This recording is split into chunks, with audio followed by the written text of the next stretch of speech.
Good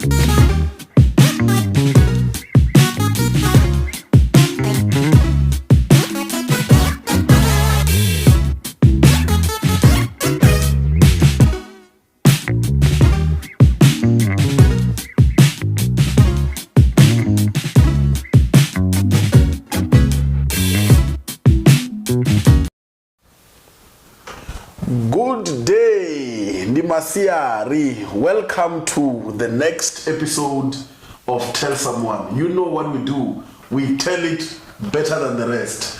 Today I'm joined by my force here, Leadership per Excellence. I'm talking about Komanisi, the man who has been tried and tested in the politics of the PYA. By PYA, we're talking about the Progressive Youth Alliance. Those who have been to varsity and colleges and stuff like that will tell you about the politics of the PYA. I'm joined by a man who is currently the provincial chairperson of the YCL.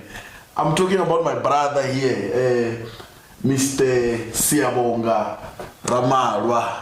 How are you, my brother? No, all is well. Thank you very much. Thank you. And how are you? I'm doing very well. Good, thank you. I must also admit that it's very good to have you here. You maybe let's just let me start by this. You are called Siyabonga Ramalwa. I want to understand, there is a Zulu name and there is a Zulu. There is a Zulu name, yeah, and a Venda surname. What's happening there, my brother? Look, I am bred by a Zulu and a Venda. Both met in Johannesburg years back. Fell in love, and there I happened. But in terms of norms and traditions, you would understand that I was that child who was born out of wedlock. So we're not shunned to say that. Neither are we disrespecting our folks or parents. I think when she then said I must be named or take a surname Ramalwa, it then means that she knew that I was born and bred out of wedlock. So that's why the name is Siyabonga, and then the surname is Ramalwa. Oh. So that's where it comes from. But I'm accommodative, of course. I understand all languages, Zulu and Venda. So that's practically who Siya is. Oh, okay. Yeah. I think maybe what you've just explained would bring about a question of where did you start your primary, okay, and your secondary, and in fact maybe just your childhood in general, your crèche, your primary and your secondary. No, perfect. No, I went to a primary school called Forsbeck.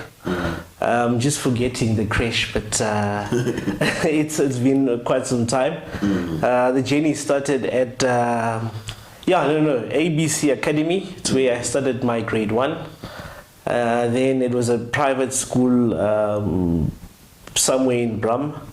Later on, my folks decided to say, no, let's go to a government school. I then went to Forsbeck Primary School, where I did from grade 3 up until my grade 6. Middle of the year, my mother then found a job as a domestic worker in a place called Bryanston. So I was now on my own, practically staying on my own. My dad was a taxi driver, so you'd come back a bit late, and it was just unsafe because she would cook for me the entire week, then go off on a Sunday. So she would cook food for the whole week, go off to work, come back on the weekend. I know practically most of my things over the weekend, then Sunday leave to work. So that situation became not so conducive because my dad would come back in the early hours or wee hours, then 5 o'clock or 4 o'clock leave to the not taxi rank. So later on, we then felt that there was a need for me to relocate, come back to Vleefontein, where my family and relatives were found. So I then came back, did my grade 6, middle of the year, at Munjezi Primary School, went on to pass my grade 7, proceed to grade 8 and 9, which I did at Chiawero. Same time again during the year, I think April. I then had to leave again. Off I was to Johannesburg, next to my mother, where I was welcomed by some white people. I used to stay in a back room. And I think that's where we saw a lot of light, because on my reception I was told that they don't want a black mkwinyana, they don't want their child impregnated by a black person. I went to a school called also there, Hartwood, very, very dodgy school in Randburg. I was fighting for space in a school called Bryanston High School. Around July, we then took our issues to the Department of Basic Education. We were fighting for space because they were totally rejecting me, saying that they don't take anybody through or in the middle of the year. Will I be able to pay the fees? Do I have a residential area where I stay and reside nearby? They don't want to take somebody who does not stay within the neighborhood. So luckily enough, through prayer and fasting, we then found ourselves going to the department. I think it was 3 days. 3-day fasting and prayer. We went through to the department. When we got there, they just called the school. And they agreed to say, no, please bring him through. We have been waiting for him. And voila, I was now a student at Bryanston High School from grade 9 up until I matriculated there, which was 2011. 2011, that's when I matriculated. Yeah, to those who are always engaged in fasting, continue to fast. This man has got a good story to tell about the fasting and prayer. Yeah, I think one would think that but we'll get to it, your involvement in politics was groomed at a very tender age because of this rejection. Of course, because remember, when you are being told that already we don't want a black guy to impregnate our child, so there is a sentiment of saying, we want you to play, but you must play at the back room. You're demarcated. You don't play by the pool area. Your movement is restricted. You enter the yard, go to your back room, you leave, you don't bring friends. Then you'd understand later on that as well, when I was being rejected by the school through its own policies and what they had put in place. Of course, that would also come to play its part. I think with also my late cousin, who has sadly left us, Terence Kwau, it gave us some light, because remember in high school there were some threats which I was showing already, that I wanted to be a politician, I wanted to be in politics, I wanted to be in the SRC, probably because of the experience I saw whilst he was still there, and also in student politics. And then you go to Univen, the University of Venda. Yes. You go on to achieve a lot. In fact, I mean, if you went there and you get a degree, you get an honors. Most recently, we saw you graduating with a PGCE and stuff like that. Take us through that. I mean, which course were you doing and why? And stuff like, and why that particular course. Will come to the PGC one. Okay. I want this undergrad and postgrad one. Okay. I know PGC is a postgrad, but I want these two in particular. We'll get to the PGC, which has got a lot of issues as well. Of course. Yes. Okay, let's take it back. I matriculated, not so good. I had a wish or a dream to study at UJ. I had applied. There were some nice professions which sounded nice in terms of when you read them. I wanted to be a marketing, what guru, whatever it was at that particular time. And my marks were not so great. I won't lie. I got a bachelor's pass, but it wasn't so pleasing. Maybe because I must take it back a bit, due to being absorbed in the environment where I played a lot. So you remember when you're sitting with the wealthy and the rich, you want to tame and please them. So you want to misbehave, you want to become a character which is heard, you want to find yourself in between, because the rich guy is always rich. He does not need to play the fool, but remember, you need to play the fool in order to find yourself in the mix. So I did horrible, Epitrick. I got a bachelor's pass with 27 points, excluding life orientation. Got 13 for, what do you call, for mathematics. So in average, I had failed mathematics totally. So I then stayed out 2012. I hadn't wished for that gap year, but I wanted to study. So my marks were not so great. Universities rejected me, vets rejected me. Then I applied to Univen the following year, which was 2013. But 2012 I had registered UNISA law. My friends were telling me all exciting stories, how varsity is great, how they're enjoying themselves.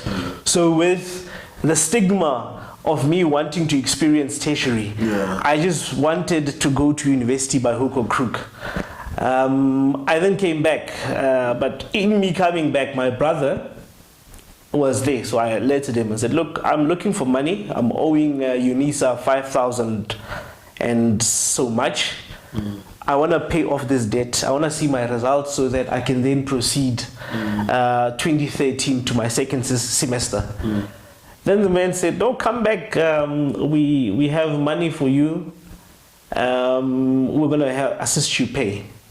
So it was somewhere around January. I left my gardening job. So I was a gardener in 2012 with my mother. My mother was a domestic worker working for the same people, and then I was a gardener earning 600 or so. A month.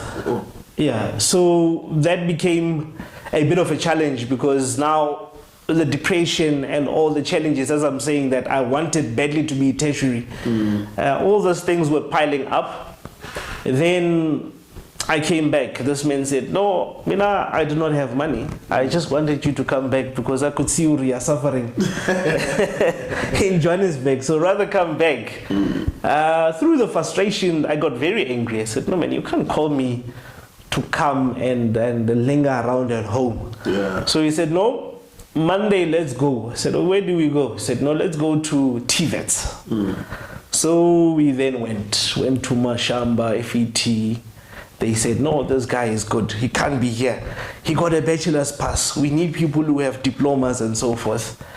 We went to Chisimani. Same process.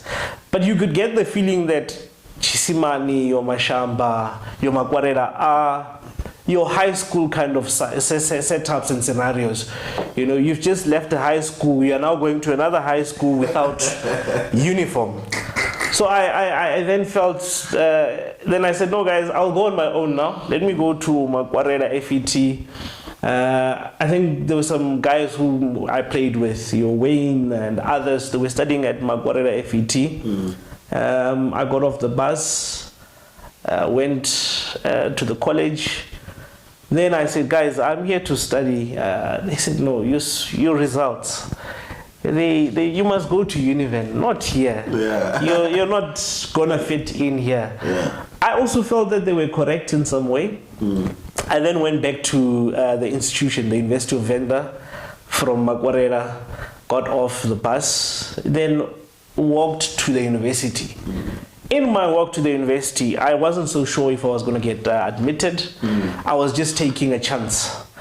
And that chance then turned out to be something which will yield the results. 2013, I then made a late application. So funny enough, the only degree which was taking was international relations, development studies. youth in development, and we never knew what this was. Sadly, I did not even know a tiny bit of information what these degrees were about. But when we got there, I remember my family cousin, whom is Paulina Makura, was there as well. We were listening. They were saying, no, there's space for late application. There's a degree called international relations. There's a degree called what. They can take anybody. So I then said, no, guys, I'm interested. I then went back home, took the application, said, no, I found space. They said, where? I said, no, I found space at Univen. They're saying they are taking people. I'm also interested. So we did the application, paid for it. I think it was five something around there. Then the thorny part now came in. So we waited for a week, 2 weeks. Then we went to the university on a Wednesday, got an acceptance letter to say that we've been accepted to study international relations. Now, there was a need for money, registration money. So my then brother's wife then said, no, you have went to the institution. Worry not, you will try again the following year because we don't have money now. So I then said, no, this isn't practical. I feel that the opportunity is now. Yes. And if I don't grab it now, things might go astray. Not that I was being a prophet, but imagine with 23 points, excluding the life orientation. Had I waited longer, maybe I wasn't going to find space because things were changing gradually. Yes, no, that's true. So I then felt, let me take the leap. And I told my mother, I said, look, I've been admitted, I want to study. She then said, no, man, Pelada's whites are looking for you. They're saying you must come and clean the garden and all these things. And I said, no, I'm no longer there. I have found a better thing, better than what I'm doing. I'm here. So you'd want to believe, as I said, we are a family of prayer. Then she divulged and said, no, look, I had a dream where the former president, who was Msholozi, was giving you keys. So when I was explaining that I'm admitted, she then explained the dream. And it gelled together, you know. After gelling, she then came back and said, no, I'm going to sell half of my stand to a guy who was keen in buying it. And then we sold the empty stand for 15,000 rands. And she said, no, take the 15,000 rands, but I'll take the 10, you'll take the 5, we'll go and register first. Then we'll then see how much you remain with. So we registered 4.560. Then I got given the rest, which was close to 4,000 rands. Then she took the 5,000 rands. Then I was now studying international relations at the University of Venda. I think I went with a trunga team because I did not have a suitcase. I went with a blue trunk team, a blanket. We got some guys who were very senior. One of them was Mackenzo. Had been there for the past 10 to 11 years, stayed with him on campus. But I was squattering. I did not get a room. I paid also an excessive amount, I think 3,000 rand to squatter for the first semester with him.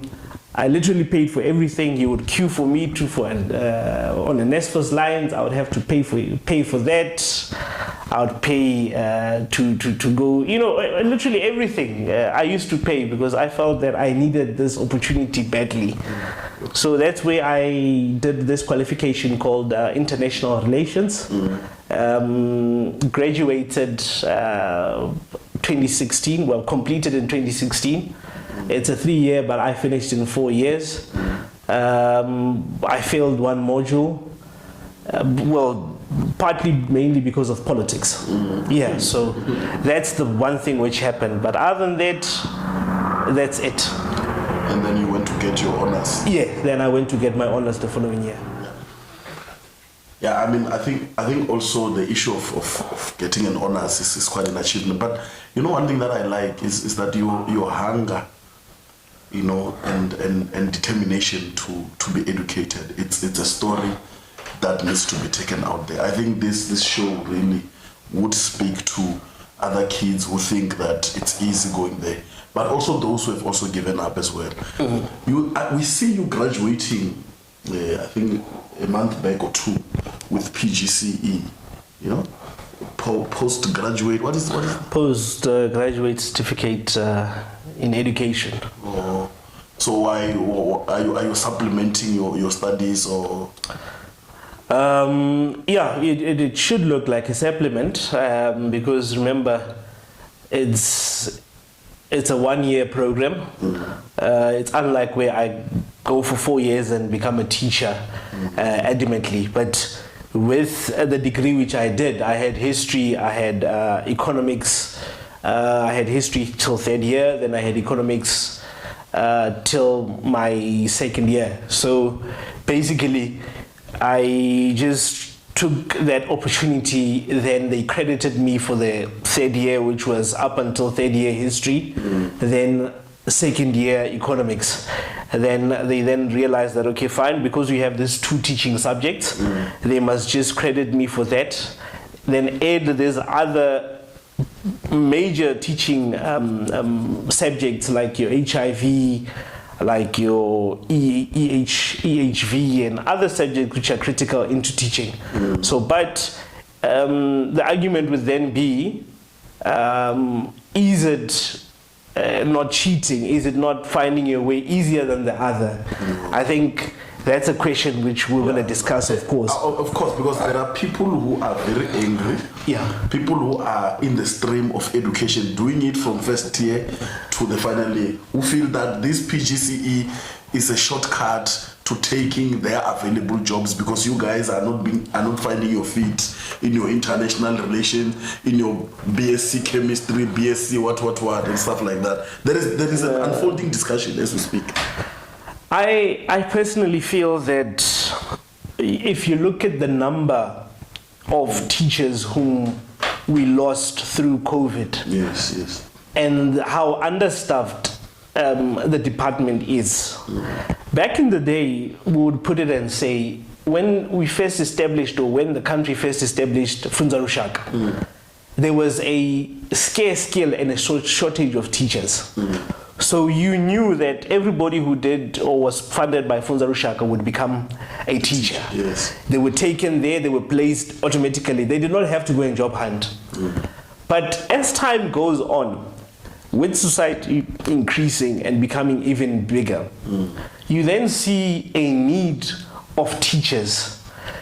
Remember, some of these teachers who were there in the field were your diploma, were teachers who had Bible school and so forth. So they just got taken by the diploma, chisimani, then they are teachers. Now, if you are saying that that is okay, and then you want to rubbish and say a person who did a PGCE now is not a teacher based on the fact that they only did a year. What then do you call a person who went and did Bible studies but is teaching your kids as we speak? You know, you can't, you must look at the double standards and say, yes, we understand that you want jobs, we understand that there's a lack of jobs, but let's then compare the two. I have the skill, which is economics and history, like you who has done the economics and history in the same class as me. The only difference is that I did not do all these other modules which you did in your 1st year, 2nd year, leading up to 3rd year. But I'm coming to do them on the 4th year, and I've paid my dues. So at the end of the day, there is no need for us to then fight for this unnecessary space. It's just for us to go and look for jobs. Secondly, I want to highlight the issue of the department as well. A lot of young people are going out to apply. When you reach the department, they categorize Funza Rushaka and NSFAS self-funded. I certainly believe that it's time that they scrap that. Because there is now a need of teachers who are all over the place. We need to fill in the vacancies. And if they're there, let people be given on merit. Simple as that. This other thing of saying I'm a better teacher because I took Funza Lushaka, where is it scientifically proven that you're a better teacher? What makes you better than me because I have a PGCE? If we were to sit in the same class, wouldn't the outcomes be the same? Now the argument again would be, if indeed a Funza Lushaka teacher or a person who has done a 4-year degree for teaching is there, why are the results still the same? I know you have unpacked it very well. Because it's a very serious discussion. It's unfolding. I'm sure there's somewhere where they're even discussing this thing. And then you go on to become an SRC member, leading the SRC. Ne? Yes. How was that experience? Leading the SRC was very, very interesting and I think nice. One of the benefits, of course, is getting your Intelli meal and your Intelli cards and free rooms. But the challenges which comes with it is the sacrifices which you need to then make. Academically, as I said, I failed my first year modules due to politics. When I got into campus, I was elected branch secretary at a very early age. I mean, in my second year, I was now leading a branch of SASCO. You would imagine that I had broken all form of ranks with a student number which was 1164, and I was having a student number which was 1158, 1157, which was your 2007, 2008, who were still competing to become branch chairperson and secretaries at then. So you would imagine then on that particular year, my second year, I then moved on to be deployed as a member of parliament or a parliamentarian in order to sharpen and prepare us to then take over and become the next layer of leadership. Going on, we then were being led by SASCO, which was very vibrant. On that particular year, where I was branch secretary, the president was Mzimela. So with all the calamities which he had faced, and with the student movement going through a president who did not speak, who was very calm, you know, who was very passive in doing things, we inherited a SASCO which was now limping. 2015-16, that's where we saw the reality, the harsh realities. When we inherited that SASCO and ultimately losing campus and being an opposition. And then losing to your wife. Of course. You must also stated that I lost election to my wife. My wife beat me in the polls. No, we were defeated. We were walloped. We lost to the EFF. It wasn't so nice. The scenes were not so nice because we had ultimately wanted to win back the campus, would work thoroughly. I also had some other dreams. I felt like after being president, I'm going to be here and this is going to happen. You know, my life was going to change. But it did not happen. We lost. And I served as a Minister of Legal Policies and Constitutional Affairs. So the experience was very nice. I became a member of council as well. And institutional autonomy, understanding how it works, what the do's and don'ts are, or the benefits and perks. I think they were good. It's just that you can't change everything at a short space, which is limited, because you're only there for 9 months. So some of the things you can't overturn and change at that particular time. No, I think one thing you must also understand, Sia was contesting his wife. It was Sia, Sasko, his wife, EFF, they were like this. Then the wife won. I'm telling you. I was bad. With me, she would have just pegged and leave. I can't be presidented at home.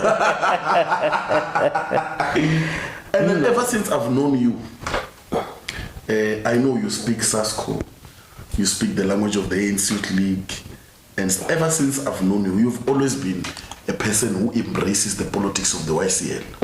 What is this YCL? Why are you so fond of the Young Communist League? The Young Communist League, as you are saying, is in short is the YCL, established in 1922. In this particular month, which we're in, it's Women's Month, we are also celebrating our former National Secretary, who was a woman, Ruth First. So the organization comes from far. It got banned in the years, because you remember that the Communist Party had to be banned, so we had to then operate underground. 2003, we had to then re-establish with Comrade Butimana Mela as secretary, and then David Masondo as national chair. So that's where we re-established at the Val University, where we then reignited the mandate. But the Young Communist League is a child, a baby to the ACCP. Remember, it's unlike the ANC Youth League, where it's a provincial executive committee, it's a national executive committee, REC, regional executive committee. In the YCL, we refer to them as PC, provincial committee, national committee, DC. You are not autonomous when you operate in the YCL. You'll always have the ACCP guiding you and giving you that iron fist discipline. So that is how we differ. And also, as a school of thought, you get to sharpen your contradictions. You come out different. You not to speak eloquently, but you can speak eloquently, but still lack the fundamental basics. Find that you do not have the analysis, the school and the school of Leninism and Marxism. You do not have the tools of Marx and Lenin. So when you don't have such, no matter how much you speak, you sound like an empty tin. You can shout, you can stand on tables. That is how we differ. And that is why we then felt along the years that we are the face of the PYA. We are the head of the PYA, because there was always that debate to say the Youth League is the face, it is the head. But then we then said, no, look, in terms of discussions, in terms of how we present and solidify issues, we are seemingly at an advanced stage than some of you, because you are always posing rhetoric, and in posing rhetoric, you do not know how to answer that rhetoric, because at the later stage when posing rhetoric, we are then met with it down the line to say, but this rhetoric which you were posing, has it been solved? Only to find that it was maybe a populist sort of sentiment or an idea which one was pushing. So that is why we are always told to learn. We draw our inspirations from Lenin, who said young people must continuously learn, and learn. Yeah, no, well, another thing that is not telling you is that this YCL comrades and SSC, they are very arrogant. They think they understand these issues. They think they are well learned. No, it's from the YCL. That's one thing is not true. But over and above, I like politics of the YCL. Of course. And I've never seen any comrade at the helm of leadership in the YCL who's not sober. I mean, honestly, I've not. I have not. You go on to become, after everything that you have been, after mobilizing and doing everything, you are then elected the provincial chairperson of the YCL. What, as a provincial chairperson of the YCL, what are your tasks? What are you busy doing? Okay. I don't think it must just be a title where you.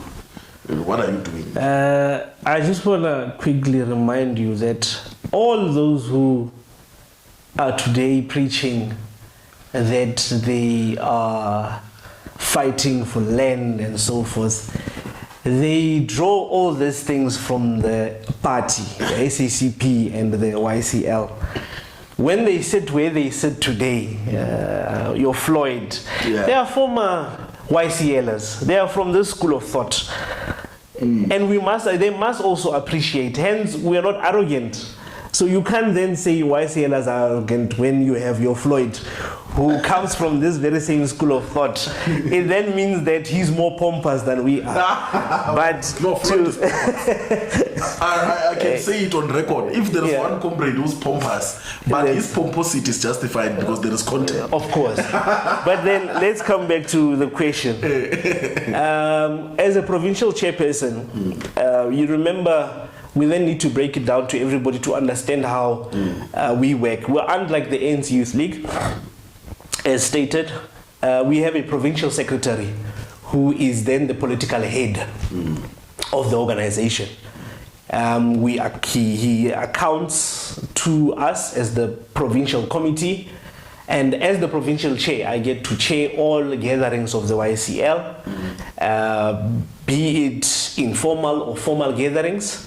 I get to preside over those gatherings.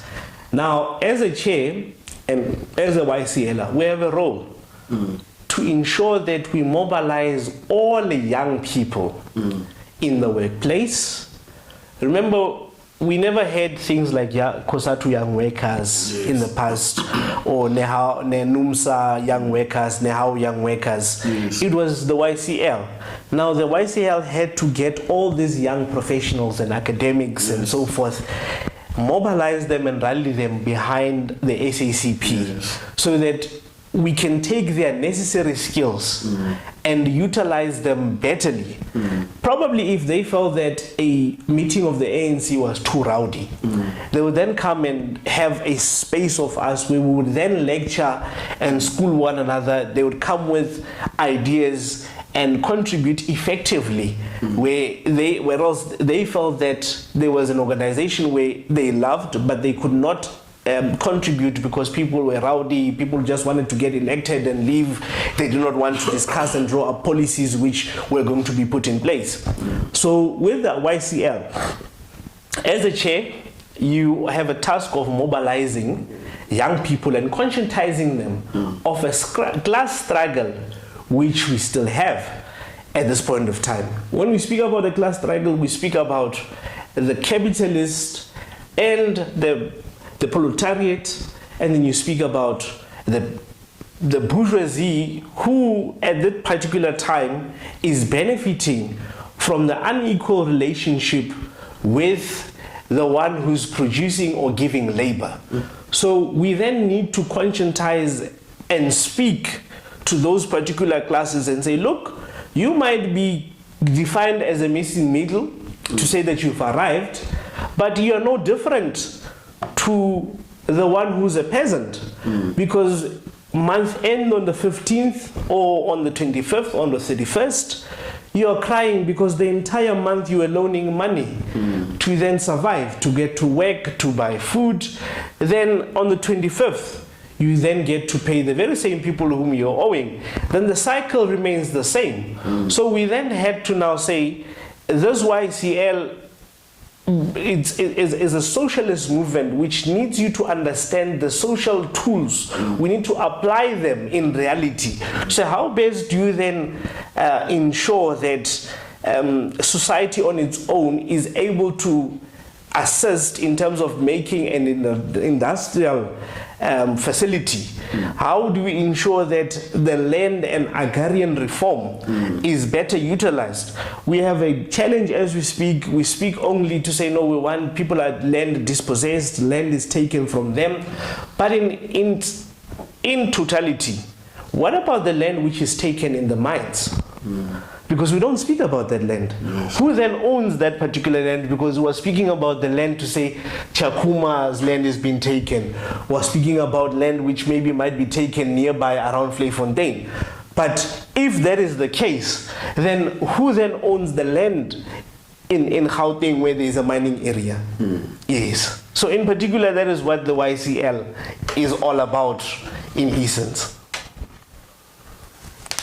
You know, I get your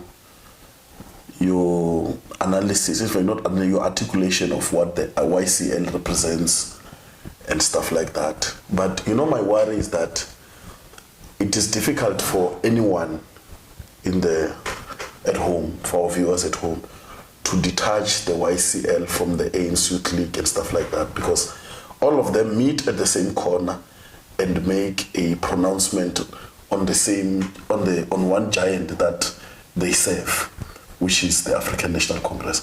But my question now rather is, do you think that in Mbembe region, where me and you are stationed, this the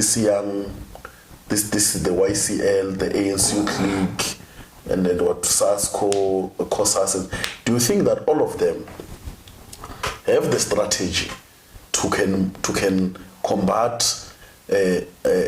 social ills such as unemployment and stuff like that? Because we can speak all this English, we can do all these things and make these chants and stuff like that, but we need to understand that South Africa is having a challenge of unemployment, and that unemployment affects young people in general. So I want to understand, what are the strategies of dealing with these issues? Are you meeting with other progressive alliances like the ANC Youth League to devise a strategy to combat this unemployment?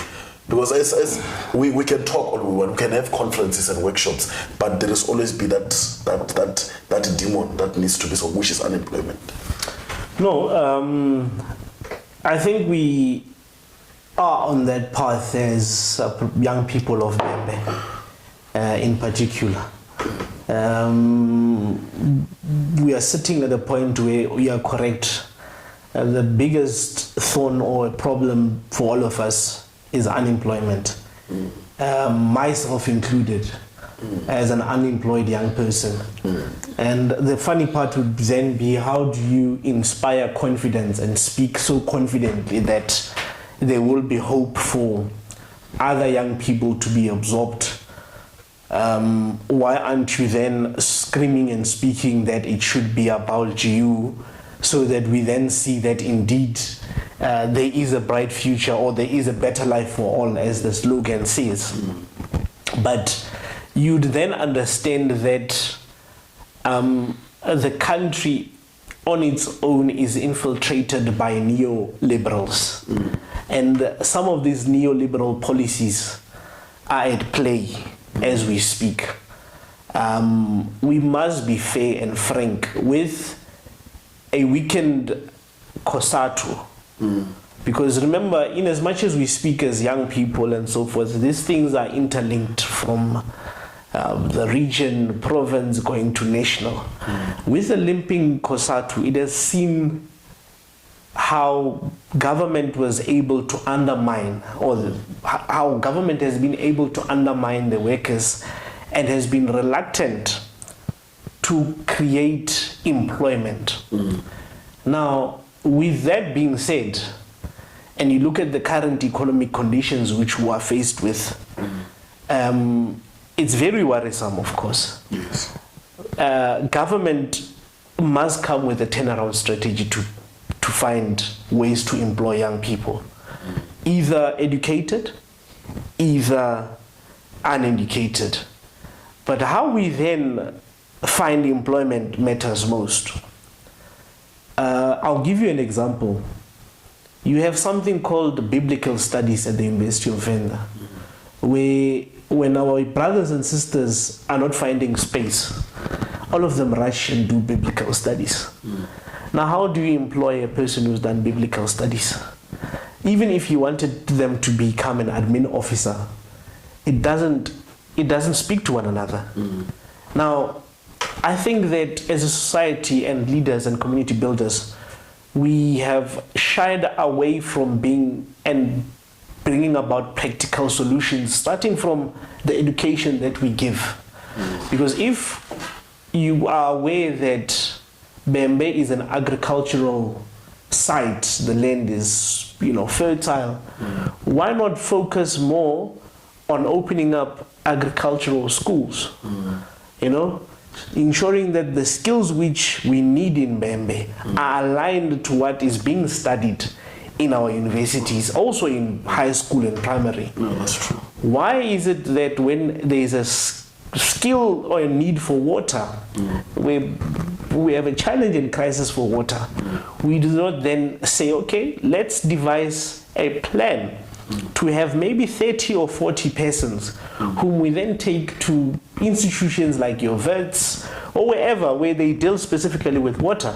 These people come back and solve the challenge which we have of water in our province and in our region. But the biggest worry is the administrators who are sitting there thinking that all is well. The people who do not understand the political will to fight these challenges which we have. So you're correct. As an organization and as young people, there are things which we have put in place and motion and said we want.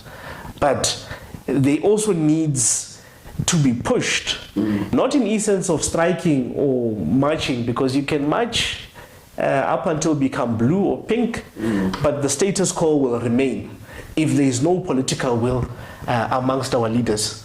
Of course, we need to then say, how do we take this power from them is the critical question. Because in Membe, for heaven's sakes, there is a lot of opportunities which you can employ. You look at your Kruger National Park, it's one of our biggest economic sites where money comes in. People from all over, Gauteng, others from the United States, from wherever, come all the way to come and see the animals. But what now has been done by our local municipality and leaders and so forth, which we have put across to say, it can't be that a school like Yomjezi goes to the zoo in Johannesburg when there's a Kruger National Park just behind your back. That's true. There is a gate. And these are the kind of things which we must be speaking about in terms of saying this could create employment. Two, you have an economic zone which is coming. A very, very thorny issue, we might say. Majority of the people who need to be skilled there aren't from Vembe. Yeah. And it's going to create employment. Now, are we going to create employment for people who are just going to be cleaning? Yeah, but are the young people, young leaders in the region fighting this? Because this is a very thorny issue. Because we need to hear the YCL, the AS Youth League, SASCO, and stuff like that fighting for that modus operandi where people just come from somewhere, want to take people's jobs. Even the CEO himself is not even in the region. Sorry. Not so long, I think a month or 2 months ago, the ANC in the region held a summit where it called the CEO, Mr. Leholo Masuha, to say what are the challenges and what are the benefits which our people are going to benefit locally. So the previous administration which was there wasn't willing to meet with these guys. But so far, after attending that strategic conference where we sat with this CEO, we sat with all involved stakeholders, your Messina municipality, your Makado municipality, your Bembe, we then found it amicable. The only challenge which we had was the fact that the young people who were taken to be trained were not from Membe at first. Now, the leadership then felt that if the project were to go ahead, at that particular time, without these issues being highlighted, it was going to now collapse it at once. Hence, they then called all structures from the ANC Youth League, YCL, COSAS, SASCO, the SACP, and other alliances to say, here's a matter at hand. We are aware that people have been complaining to say they are not sure whether they are going to be included, whether they are going to benefit, whether the local chiefs are also going to be part and parcel of the project. And people are fighting for their land. They are saying, I own the land, I want to sell the land, the project is going to be on my land, so I need so much. So all these issues were discussed at length, and we found a solution. But now, the critical question which we then need to execute now is that we need to find young people across the region go and get them necessary skills aligned to what is going to be happening there. Because that project is a two-phase project. It's going to be a hub, and there's also going to be some form of meteorology or something of that nature which is going to be produced there. So with all that being said, if we do not have a skill to respond to that, we'll then have a scale of people setting up stalls and avocados and bananas only. Then that's the only people who are going to benefit out of that. And who's going to benefit? It's our mothers, because we do not want to go and sit there and sell bananas. But we then want to offer our labor. But at what price? Again, in offering our labor, we can't then offer labor at a cheaper expense, because there comes with exploitation. You must understand that when we speak of the YCL, it's always at the forefront in rejecting any form of exploitation which comes with the capitalist or the bourgeoisie at all time. Yeah, well, so are you then saying that after this summit, is the hope for young people in Bembe to find expression within the coming special economic zone? Not just not just young people who are politically connected, because remember there must be a difference between the young politically connected and the young unemployed youth. There must be that line of dichotomy. You want to hear when we say deepening youth mobilization? Yes. We're not speaking in particular about youth which is of the ANC or of the YCL or aligned politically. Okay. Every person is youth.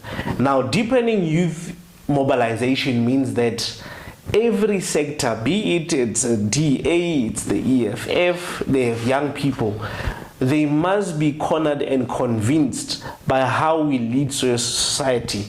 You remember, we are a leader of society. So in all corners where young people are found, they must feel a need to be associated with us, not only in terms of how we conduct ourselves, but how we display and advocate for their issues will then encourage them to associate with the organization, with our beliefs, and what we then stand for. So it's not only being youth of the ANC, being youth of a particular organization, or having membership. I think that's the problem we once had, where people felt that certain members should benefit due to this and this. But you remember, it's a democratic state. Everybody who votes, be it they vote or don't vote, must get an equal share of the benefits which are entitled to them. No, I hear you. I hear you very well. It's just that people on the ground are sort of losing confidence in their leaders to a point where these questions that I'm posing to you, it's questions that I have collected on the ground. You have been speaking about, I captured you speaking about industrialization and stuff like that. What is this thing called industrialization? Are we ready as a country to move to that line? Because others are saying that it will cut their jobs and stuff like. Just maybe briefly assist us in that. Good. Remember, industrialization is not only about machines taking over. It also speaks to production. Aren't we taking raw materials as we speak to England or to Russia, and they stockpile them, then they make finished products and give them back to us? So industrialization in essence must be divided, because if we then speak about it only in terms of machines doing work for people, then we've got it all wrong. We are saying that we must industrialize our economy, so that if indeed we can produce a finished diamond or a finished gold and send it to Africa or send it across Europe, and they buy it as a finished product, then it would mean something for our economy. It would mean that the tariffs would be entirely different. It means that the playground will be even more evener, because at the end of the day we would be moving from a developing state to a developed state. It would then mean that you'd have your industries like the motor industry.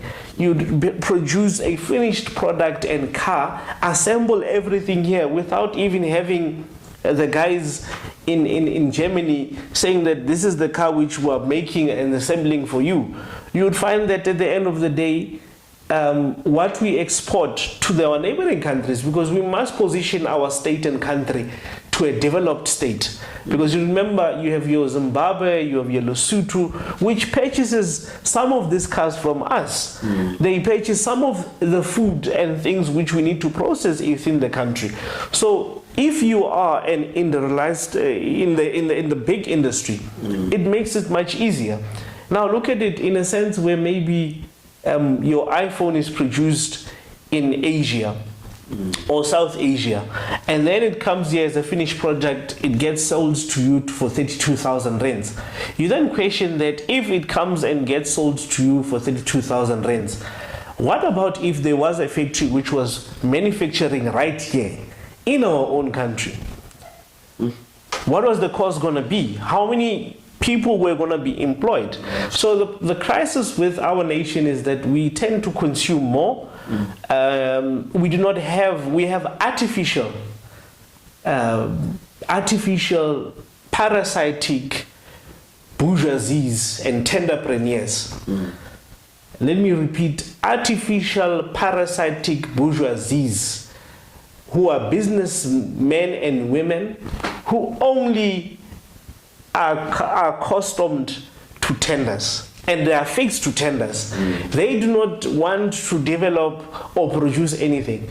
If you look at it as we speak right now as a country, most of the guys who are in tenders, you'll find that they are waiting for a tender which is going to come out in 3 or 4 months. Then you ask yourself, after receiving those millions, what other business has that person done? What do they have to show other than going to get into debt? After debt, they drive a Range Rover, they drink expensive alcohol, go to hotels. Then when that is now problematic, they come back to society and say, I was once rich. They tell you all their stories of how they were making money, and they become a burden to you as well. But had we had men and women who understood that a tender system is there to inject financial assistance, because we must be realistic. If the bank is not able to give you a loan as a black person to have a big business, then you must take the tender which we have given you and the money, you convert it into something which will generate even far greater money. So that is why we have termed them parasitic artificial bourgeoisies. You know, as I listen to you unpacking and especially speaking about what the YCL represents and stuff like that, nationalization, industrialization, it brings back to the question that I've always wanted to ask a comrade of the ANC Youth League or YCL and stuff like that. Or the EFF speaks of nationalization of mines, banks and other strategic sectors of the economy. They speak about expropriation of land without compensation. So in light of everything that you have been telling us now and what you've been alluding, which are obviously from the YCL and stuff like that, do you think that the 7 cardinal pillars of the EFF are feasible? No, thank you so much. Again, I'll remind you. The 7 cardinal pillars are drawn from the Communist Party. Oh, okay. They are basically what the Communist Party has been saying to the ANC in terms of implementation, and they revise them even better. When you look at what they've done in the EFF, they've just taken them as point bulletin, raw as they are, and put them there. Nationalize the mines, nationalize what. But the SSCP went into detail, looked at land redistribution, looked at expropriation of land, looked at land restitution. So all these three aspects, if you look at them, all of these things are speaking of the same thing but in a different manner. Yes. Now, when you speak of nationalization of a bank, which is a good thing, we need some of these things to be owned by the state. But do we have a state, especially in our country or in Africa, which can be able to own land, own the banks, on all these things in the midst of state or parastatals collapsing? Now, if you then say, let's have a nationalized bank, are you not inviting the politically connected to then sit there and allocate who must get, who must not get?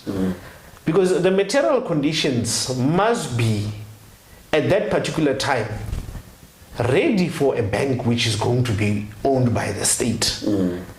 And the feasibility of what we're saying. Now, in our state, it hasn't been done or tested before. We're always speaking of things in fear.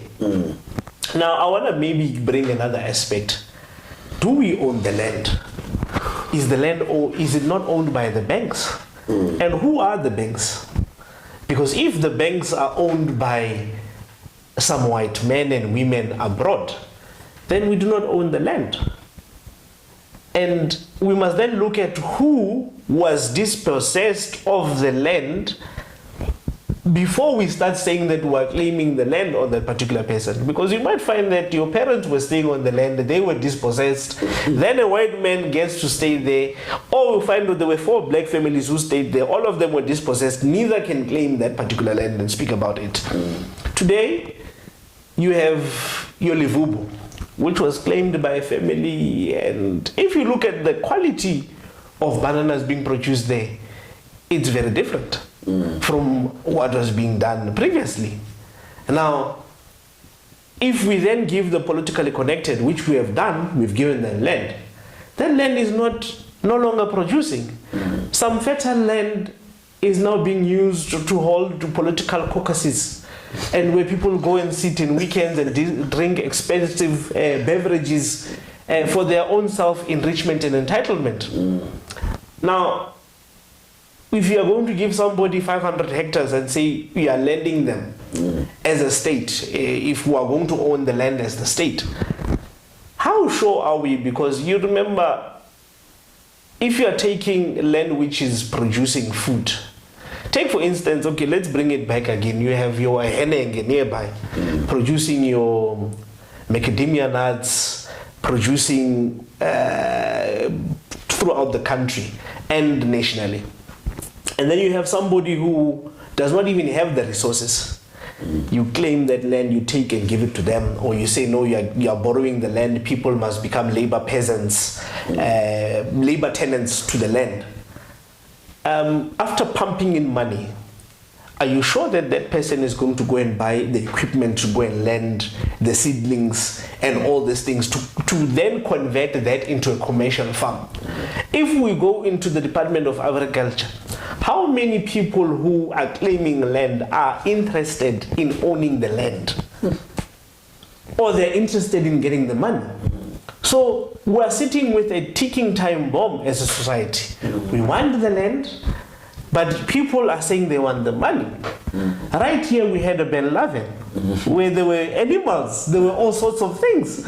What has it turned to? Those who claimed it are chopping the entire place and farm the trees. They've put Zimbabweans who are chopping down trees. They're no longer animals. They're distinct as we speak. Now, if we had a nearby place where we could have such animals, what then tells you that, are we ready? I'm not undermining any black person. Let's get that clear so that we do not have any form of contradiction. But we must be honest to ourselves. We're sitting with land claims where people want a number of hectares. But at the end of the day, they do not know what to do with the hectares. Even if they were to be given 1 million, they would still collapse that 1 million within 3 months, and would be having another problem where people will then say, I was not trained. You know, they will find an excuse to then say, deviate from the real question. What did you do with the land which we gave you? Now, with nationalization, we can nationalize. Let's. But the real question is that, are we not going to find the politically connected in the cookie jar? Because all of us, one way or another, with corruption sitting where it is, it looks like many administrators and those who are coming along just want to be like the next. If the other one was fired due to corruption and he had millions, we're aspiring to be like them. I think the discussion which we must have is, how do we ensure that we convert the economy, the local economy, where you and I are having stokvel money? Let's bring it to that. To say, if we have a land bank or whatnot, maybe possibly, or a state bank, let's look at these women who are playing stokvel. You might find in Bembe there is 20 million or even 80 a month, which circulates, goes to the banks for stokvel. What are these banks doing? Yes. If they're not doing anything, then we must reinforce your post bank, because we already have a post bank. The challenge is that we do not want a post bank because we have dealt away with it. You have your SABC as we speak. We're speaking about SABC. You have taken SABC to MultiChoice and DSTV. Monthly, you pay a certain fee. You can't even watch it because when you don't have the 85 rands, they turn it off. But it's a free channel. So when we're speaking about all these issues, we must be realistic in our essence. Are we really going to do this? Or we're just putting a rhetoric and gimmick to say it sounds nice, it looks nice. But if it does look nice, I'll bring you back again. All of us, even departments, are going to take phones from Vodacom, they take from MTN, but you have a service provider, which is Telkom. If you look at it now, it works like Vodacom. All what Vodacom is doing, Telkom is doing. But Telkom was supposed to be 3 or 4 times ahead of all these networks. Its signal was supposed to be the most powerful signal ever. The departments were supposed to be getting Telkom lines. And who are they getting it from? They're getting it from Vodacom. So if we want to bear the brunt, you must go and look at a state like Burkina Faso, where it was upright, led by Thomas Sankara.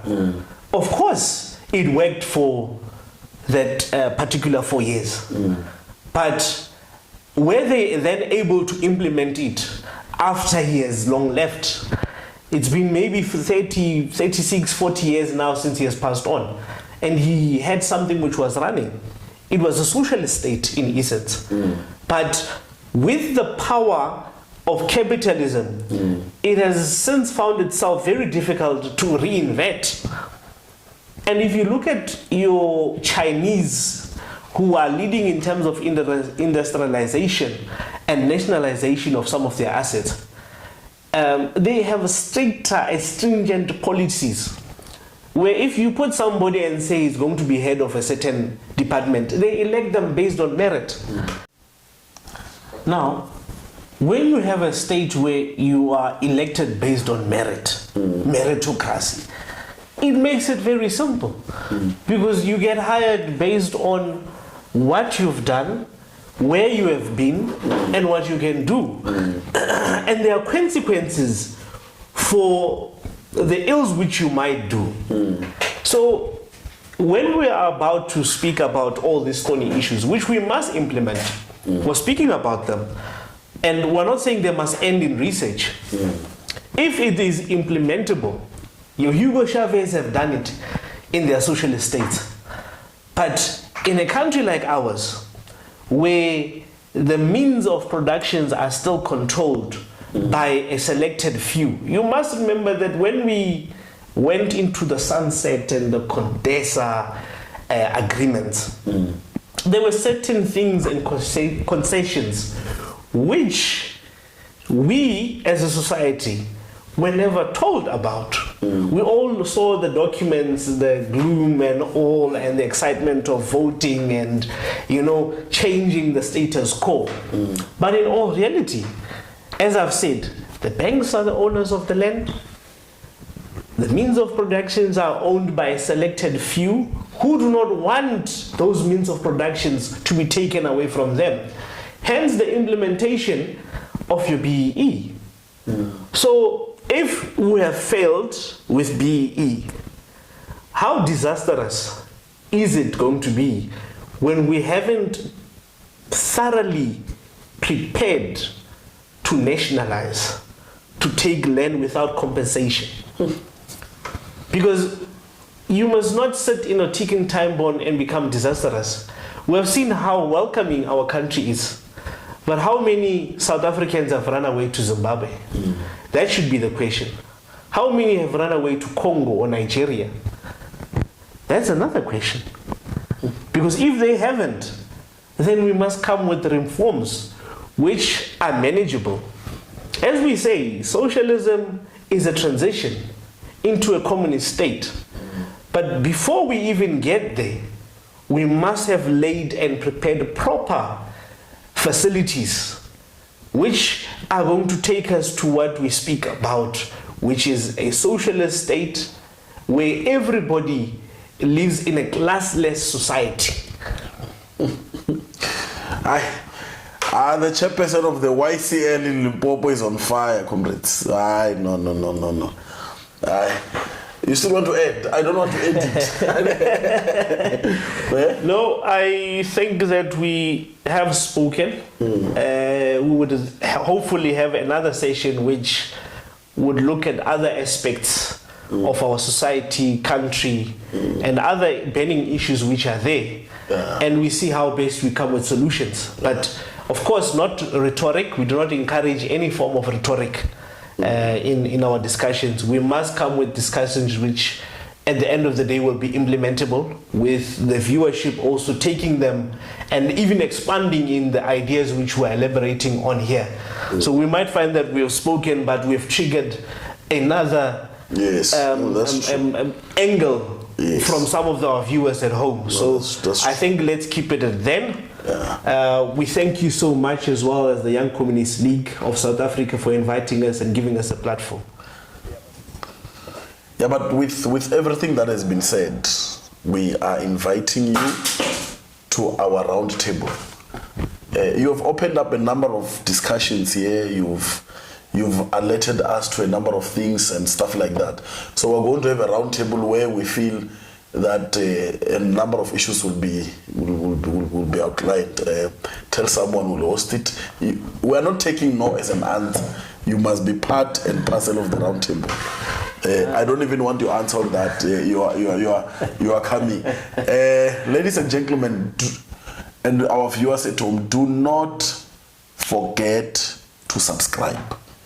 You need to press that subscribe button. Immediately when you go to our link, you will find a red button. You just say "Kwa," and then you are subscribed. This will give you an opportunity to be alerted immediately when our videos come in, because you don't want to miss this kind of issues.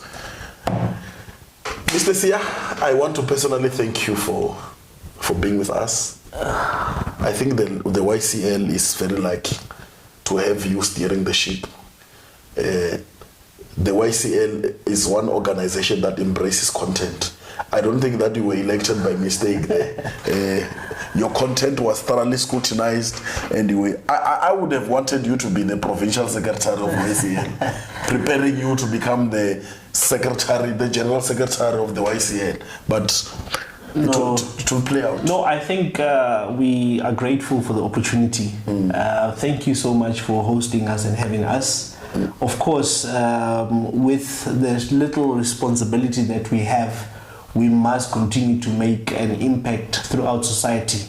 And not forgetting that our community, our village, if others would want to pull it, because we still fall under tribal leadership, has some of the greatest minds out there. It has produced even the greatest, even thus far, leading in different spheres of government, business, the private sector.